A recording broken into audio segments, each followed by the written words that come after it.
السلام علیکم، نور انفو میں خوش آمدید۔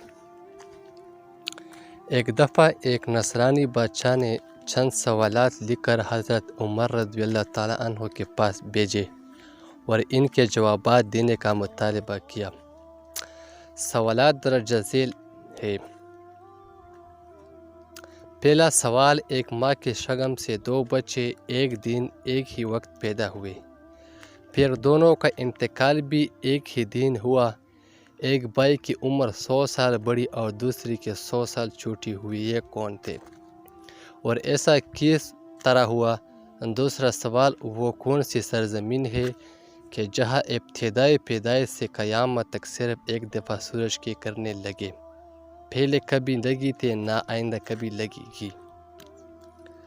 تیسرا سوال، وہ کون سا قیدی ہے جس کے قید خانہ میں سانس لینے کی اجازت نہیں اور وہ بغیر سانس لیے زندہ رہتا ہے؟ چوتھا سوال، وہ کون سی قبر ہے جس کا مدفون بھی زندہ اور قبر بھی زندہ؟ قبر اپنے مدفون کو سیر کراتی پھرتی تھی، پھر وہ قبر سے باہر نکل کر کچھ عرصہ زندہ رہ کر وفات پائی۔ حضرت عمر رضی اللہ عنہ نے حضرت عباس رضی اللہ عنہ کو بلایا اور فرمایا کہ ان سوالات کے جوابات لکھ دے۔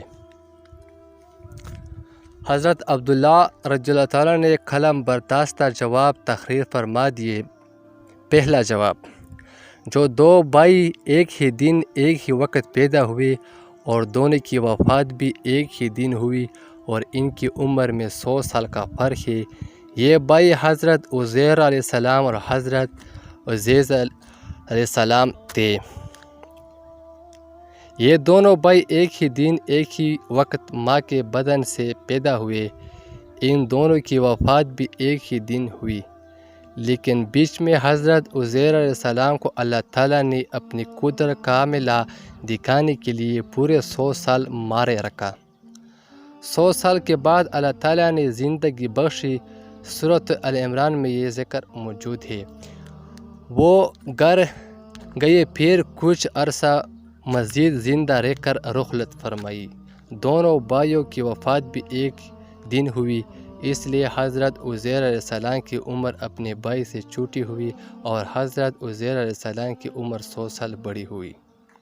دوسرا جواب، وہ زمین سمندر کی قاڑی کلزم کی تہا ہے کہ جہاں فرعون مردود و غرق ہوا تھا، حضرت موسیٰ علیہ السلام کی مرضی سے دریا خشک ہوا تھا۔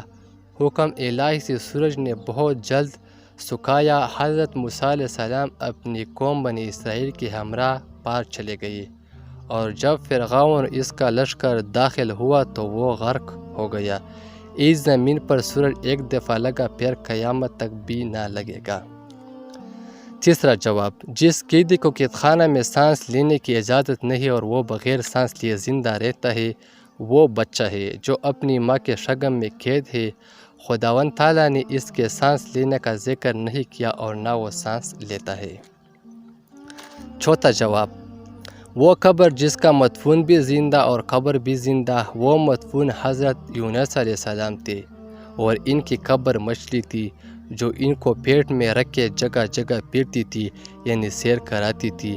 حضرت یونس علیہ السلام اللہ تعالیٰ کے حکم سے مچھلی کے پیٹ سے باہر آ کر عرصہ تک حیات رہے اور پھر وفات پائی۔